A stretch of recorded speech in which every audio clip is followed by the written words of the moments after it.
Eh bien, salut tout le monde, c'est Tuis et compagnie, on espère que vous allez bien. Aujourd'hui, vidéo d'achat, donc divers achats, surtout dédiés à un seul thème, donc le thème de la course, donc les drags, etc. Que du Hot Wheels, des époques différentes, des choses à acheter chez nos différents fournisseurs, donc notre boutique partenaire US Custom Wheels, donc le lien est en description. A tout de suite. On débute avec une Plymouth, donc là c'est la Plymouth EMI Cuda 268. Donc designée par le grand Phil Reedman, encore une fois. Ouais, bah ça a un grand classique également. Voilà. Celle-ci est vraiment magnifique. Avec des magnifiques tempos sur les côtés, soit avec l'écriture Hot Wheels en bleu, même avec les autres, deux autres sponsors, sur le côté à l'arrière, mais également Cuda, enfin voilà. Ouais, le châssis sympa. Est en métal, donc élément intéressant également. Elle est sympa, assez lourde en main. Hein. Vraiment dans très bon état. Donc celle-ci, produite chez Hot Wheels de 2006 et toujours produit à ce jour. Les premières sorties étaient des versions assez différentes. En effet, elles avaient une couleur Spectra Flamme, donc comme les premières Hot Wheels sorties dès 68. Hein. Elles avaient le châssis en métal et des couleurs vraiment très très belles. Donc c'était des séries un peu premium sorties aux États-Unis. Au total, il y aura donc 27 variantes de ce moule. Des versions mainline et des versions plus premium. Celle-ci sortie en 2007 dans un coffret de 10 voitures. Celle-ci était une voiture exclusive, donc présente exclusivement dans les coffrets. Avec des mainline dans le coffret. Donc celle-ci, elle est magnifique jantes 5SP et fabriquée en Malaisie. Elle est en très bon état, en plus elle est vraiment très belle, je trouve la couleur il va vraiment très bien. Et c'est assez original de voir une Hot Wheels grise comme ça et de pas avoir des couleurs un peu plus flashy comme d'habitude. Donc ce modèle-ci à l'échelle 1, donc il y a eu au total 3 générations différentes. Donc la première de 64 à 66, la seconde de 67 à 69, et enfin la troisième génération sortie de 70 à 74. Donc là, à l'époque, la Plymouth Cuda était très connue pour le haillon à l'arrière, la grande vitre. C'était un peu caractéristique de ce modèle-ci. Donc on va voir là sur une photo, donc une de 1970. C'est un magnifique Chrysler, donc EMI Cuda. Donc cette fois-ci de l'écurie Chrysler France. Donc c'était vraiment très belle, les couleurs et tout ça. Et on pouvait voir que c'était rigolo de voir une version qui a sûrement couru, même par exemple, je pense au 24 du Mans, peut-être, ou des choses comme ça à l'époque. Si vous avez des infos, n'hésitez pas. Parce que pour que ce soit l'écurie française, donc c'est forcément couru à l'époque sur des circuits français, je pense quand même, pour la promotion de la voiture. Et en plus, on peut voir qu'à l'époque, c'était un peu une concurrente des Mustang et des Camaro, mais elle a été vite effacée par ces voitures-là, parce que je pense peut-être au niveau popularité, elle était moins connue que les autres. On poursuit avec une série premium. Donc le premier modèle, c'est la Coronet de chez Dodge, sortie en 65. Donc là, on est sur des séries premium, donc car culture. Ça, c'est vraiment une très très belle série pour les fanatiques de tout ce qui est dragster, tout ça, 400 mètres et tout ça. C'est vraiment une série un peu incontournable. Répondre en fait à vos attentes. Franchement, c'est très sympa. C'est la série Hot Wheels Drag Strip. Donc le premier numéro, donc c'est un peu original de voir la Coronet parce que chez Hot Wheels, elle n'est pas sortie souvent. C'est seulement la 8e variante, donc ça en fait vraiment pas beaucoup. Celle-ci, elle est jantes DDRR, est sortie en Thaïlande. Elle est vraiment très très belle, hein. Franchement. Magnifique. Les belles jantes, très très réalistes en plus. Et des gros bouts dans l'arrière aussi. Une vraie gasseur de l'époque.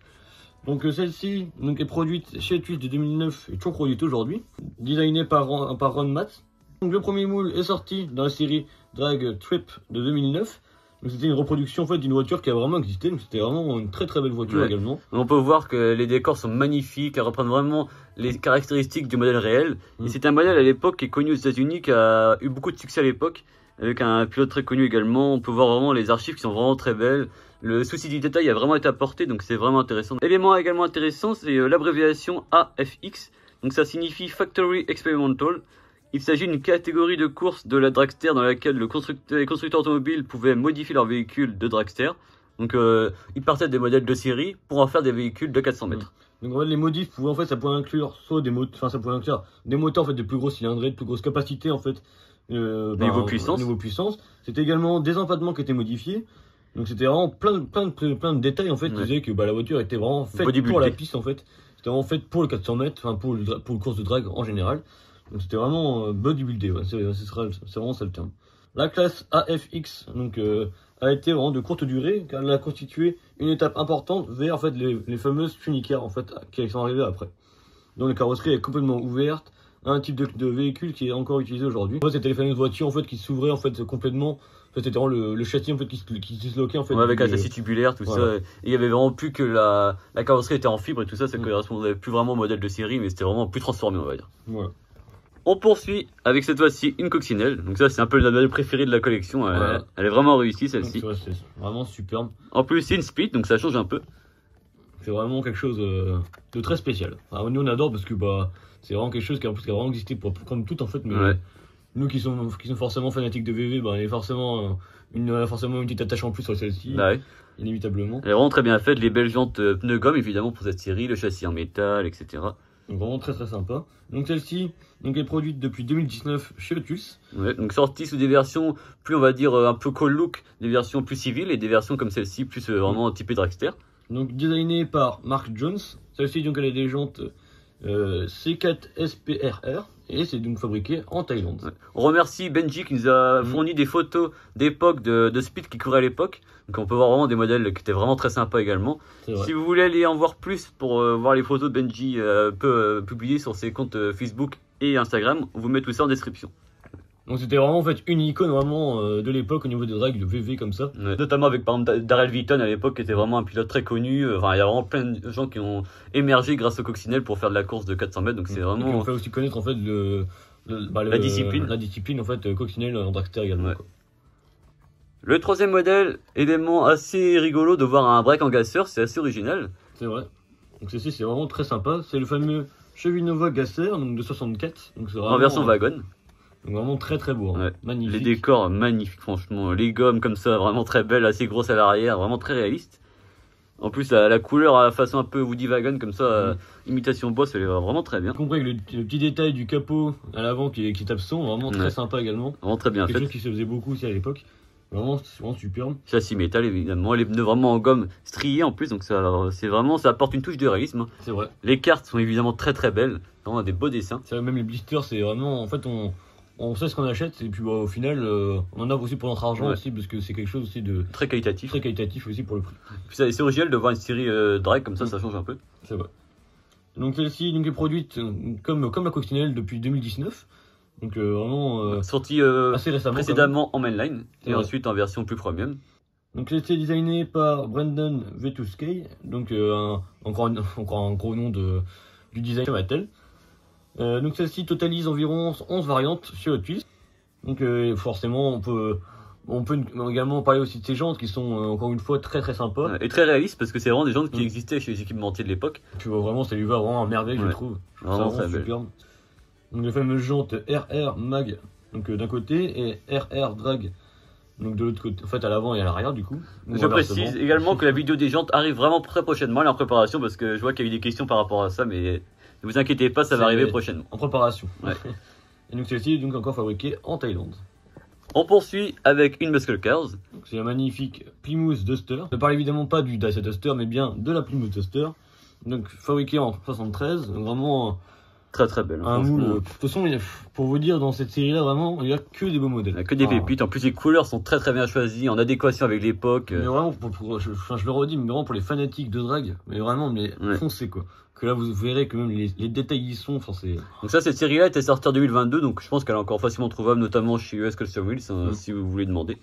Vraiment très sympa. Vous n'hésitez pas à dire qu'on peut vous donner de notre part aussi. Voilà. Celle-ci sortie dès 2011 et toujours fabriquée aujourd'hui, dessinée par Phil Ridman.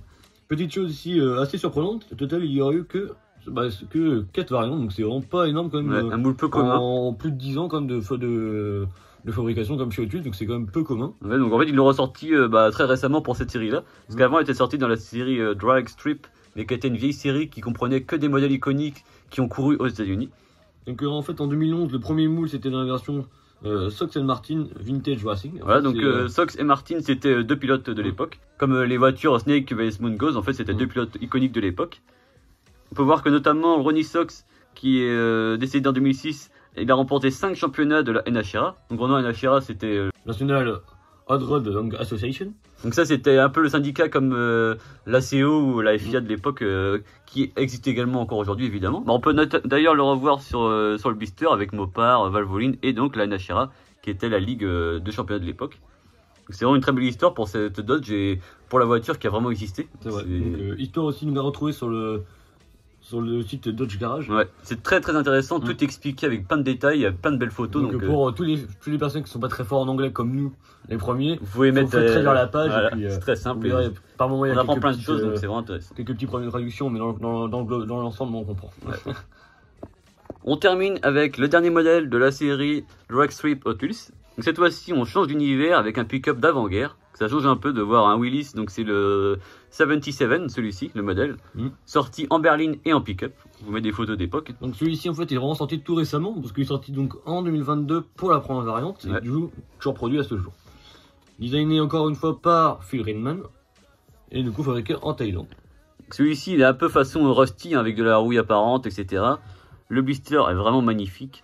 Le seul petit bémol, on va dire, c'est un peu les jantes qui font un peu jouer par rapport à l'ensemble. En fait, c'est vrai. Elles auraient été d'une autre couleur, déjà peut-être que ça aurait un peu changé. Peut-être, ouais, c'est ça. Peut-être plus effet rouille, peut-être que ça aurait été un peu plus joli, mais autrement, on va dire qu'il est plutôt sympa quand même dans l'ensemble, ça change un peu.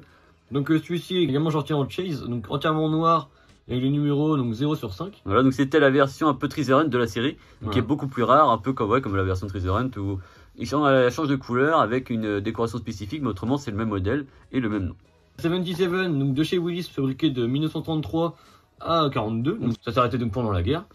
Donc la voiture était vraiment la moins chère en fait du marché de l'époque, donc c'était vraiment, on va dire, vraiment la voiture abordable pour l'époque. En fait, c'était vraiment abordable façon de parler évidemment parce qu'à l'époque ça coûtait quand même cher, mais c'était la moins chère du marché. C'était vraiment en fait la voiture économique en fait de l'époque. À savoir que ça valait, après le dollar n'est plus le même dollar qu'aujourd'hui, mais ça valait 500 $ à l'époque par rapport à des voitures qui valaient peut-être 2000, 3000 $. Ça, on va dire que c'était vraiment plus accessible entre guillemets. Donc celle-ci, elle est en métal, donc c'est la première évidemment de la collection. Elle est ressortie, je crois, cette année dans un pack de 2, donc en décoration différente. Je vous mettrai une photo. Parce que ici, ça change un peu de voir ça parce que souvent on voit des Gasser plus récents ou alors des chevilles 55 ou des choses comme ça, mais pas ça, donc c'est vraiment intéressant. Voilà, d'une très belle série qui est sortie en 2022. On poursuit dans le monde des drags avec cette fois-ci un pick-up un peu plus récent que le Willys. Donc c'est un Ford 240. Donc celui-ci, moule emblématique de chez Hot Wheels, on a une petite dizaine de modèles différents. Donc cette fois-ci, on se retrouve face à la première édition, sortie en 98. Vraiment, le blister est un super bêta, c'est vraiment très plaisant parce que... Ouais, bah souvent ça peut t'abîmer via le transport et tout ça. Et puis même vu le nombre d'années quand même qu'il a ce blister là, de le voir en aussi bon état, c'est plutôt plaisant. Plus les belles jantes qui vont bien, assez simple mais franchement ça les va vraiment bien dessus. Hein. Donc celui-ci n'a pas beaucoup de topographie, à l'avant il n'y a rien. Mais on peut voir les décorations vraiment typiques des années 90, hein, la couleur, le logo Hot Wheels, etc. En ce qui concerne donc cette variante-là, elle est fabriquée en Malaisie, mais il a été également fabriqué en Chine et également en Thaïlande, donc ça fait quand même 3 sites de production différents, c'est quand même assez surprenant. En plus c'est toujours la même avec les jantes 5SP, donc c'est vraiment rigolo. Vraiment très spécial. On peut voir des photos du modèle réel en version originelle, vraiment on peut voir que c'est vraiment un beau petit pick-up, vraiment très beau. Et en version également drag, un peu qu'on a trouvé, qui peut ressembler à celui-ci sur internet. On voit vraiment deux choses un peu extrêmes qui sont vraiment rigolos pour un modèle à la base très civil, donc intéressant. On termine la vidéo cette fois-ci avec une news, et cette fois-ci encore un modèle encore plus ancien. C'est une Army Phonica, donc elle représente, on va dire plutôt une Plymouth Arrow, donc de 1977. Donc on va en reconnaître comme clairement le modèle. Ouais. On vous parlait auparavant des Phonica, en fait c'est ce type de modèles qui ont suivi les voitures comme la Dodge Coronet d'avant. Donc on peut voir que celle-ci avait un châssis tubulaire et la carrosserie qui était posée dessus, qui s'ouvrait comme ça. Évidemment c'est imagé en miniature, mais c'est vraiment le principe. C'est vraiment le principe qui est vraiment le même. Donc, voilà, elle est vraiment en très bel état celle-ci, hein. Franchement un petit coup de cœur de celle-ci en plus, vraiment d'époque. Hein. Celle-ci est sortie en 82, donc elle a plus de 40 ans quand même. Il est vraiment encore en super état. Et en plus les sponsors rigolos, vraiment typiquement américains, Pepsi, etc. Très agréable de le retrouver même vraiment dans cet état-là. C'est très plaisant. Celle-ci elle va pouvoir rejoindre la petite collection d'anciennes, c'est vraiment intéressant. C'est ça. Donc celle-ci c'était une reproduction de la voiture conduite par Don Snake Prudhomme. Donc c'était vraiment un pilote encore emblématique aussi. Donc là à l'époque le duel très connu Snake vs Moongoose. D'un côté donc Snake, donc c'était on va dire le serpent. Le cobra. C'est plus un cobra voilà. Donc du coup de l'autre côté Moongoose du coup qui était vraiment la mangouste en fait. Et à savoir que c'est vraiment un vrai combat qui existe dans le règne animal. Voilà donc c'était vraiment quelque chose. Enfin en fait c'était vraiment ça a toujours existé quoi, mais là c'était vraiment en fait, le combat donc dans la course comme ça. Ouais. Qui étaient vraiment les deux voitures un peu, on va dire, les deux favorites du championnat de l'époque. Et à savoir que Hot Wheels c'était en plus sponsor de l'époque. On vous met quelques photos de la voiture jaune et de la voiture rouge. Voilà, donc on peut même clairement aussi différencier donc, on va dire, leur logo, on va dire distinctif, donc, comme on peut voir donc, sur le capot à l'avant. Enfin, le capot, on va dire, sur l'avant on va dire. C'est vraiment très bon. En plus on voit le Snake aux couleurs des États-Unis, c'est vraiment rigolo. C'est très sympa. Qui est sur le Pepsi, donc ça rend super bien. On pourra également, on vous met également une photo de Moongoose. Donc en fait Phonica en fait c'est un autre détail aussi qu'on peut remarquer, c'est également donc la face avant en fait où il n'y a pas de feu. En fait c'est vraiment une coque du décor. Et c'est qu'en fait c'est un peu comme les on va dire Comme les NASCAR, Comme etc. les NASCAR, ouais, c'est pareil, sauf que en fait, c'est juste que la coque en fait se relève. Que de la fibre. Voilà. Et donc on peut voir là notamment sur la face avant, on retrouve les optiques de la Plymouth Arrow, etc., la calandre, qui évidemment que du fake en fait, donc c'est vraiment rigolo. Et donc produite chez Hot Wheels de 78 à 86, et après un gros vide pendant pratiquement de plus de 20 ans. Ouais. Donc après les revenus en 2011, pour après donc s'arrêter en 2016. Donc donc là c'était plus pour refaire des versions hommage ou alors des versions de répliques de véhicules qui ont vraiment existé. Donc plus premium, mais par rapport à celle-ci qui était vraiment des jouets de l'époque. C'est ça. Donc celle-ci est designée par 2 designers cette fois-ci, par Larry Woods et Bob Rosas. Ouais, pour le second moule à l'époque, en 2011. Donc sorti en Thaïlande et en Malaisie. Ouais. On peut notamment voir des vraies photos d'époque du modèle qui couvrait vraiment l'époque, qui sont vraiment rigolo. On peut voir donc la funny car qui s'ouvre comme ça en deux comme la miniature. C'est vraiment intéressant de voir ça. On vous met également une photo de la vraie Plymouth Arrow, enfin la vraie, on va dire plutôt la version civile aussi, pour vous voyez un peu comme quoi ça ressemble quand même beaucoup. Et donc là on peut voir notamment la calandre qui est la seule élément qui ressemble, même à l'arrière un peu, mais c'est vraiment on va dire assez vague évidemment, vu que c'est le principe de la funny car. On arrive donc à la fin de la vidéo. S'il vous a plu, n'hésitez pas à liker, à vous abonner sans oublier la petite cloche pour ne louper aucune prochaine vidéo. N'hésitez pas également à nous dire dans les commentaires quel a été votre modèle préféré donc de la vidéo, mais également si vous possédez un de ces modèles-là, enfin, je sais pas, vous possédez, vous avez des anecdotes sur les modèles. Voilà, si vous possédez un de ces modèles-ci. À plus.